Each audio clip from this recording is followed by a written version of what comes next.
everyone. Myself Rushikesh Amrapawar, and today we discuss about mapping in Spring. Spring Boot annotation is a form of metadata that provides data about a program. In other words, annotations are used to provide supplemental information about a program. It is not a part of the application that we develop. It does not have a direct effect on the operation of the code that annotate.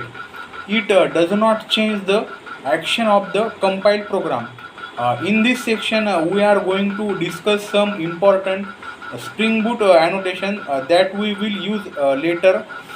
Spring Core framework annotation. First is required. It applies to the bean setter method. It indicates the annotated bean must be populated at configuration time with the required property, else it throws an exception, bean initialization exception. And next is the controller auto-wired. Spring provides annotation based auto-wiring by providing auto-wired annotation. It is used to auto-wire Spring Bean or setter methods, instance variable and constructor. When we use @auto-wire annotation, the Spring container auto-wires the bean by matching a data type. And next is a configuration.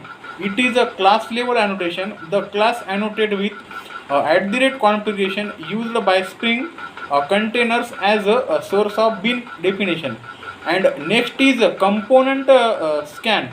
It is used when we want to scan a package for beans. It is used with the annotation configuration.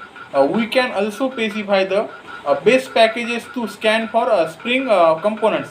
And next is bean. It is a method level annotation. It is an alternative of XML bean tag.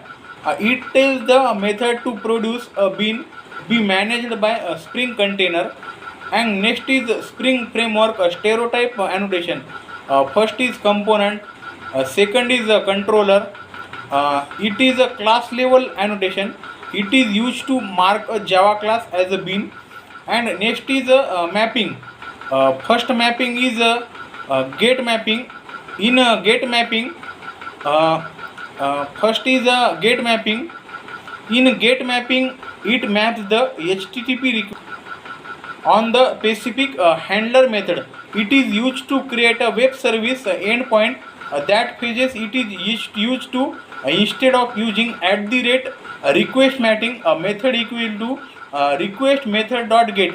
So thank you everyone.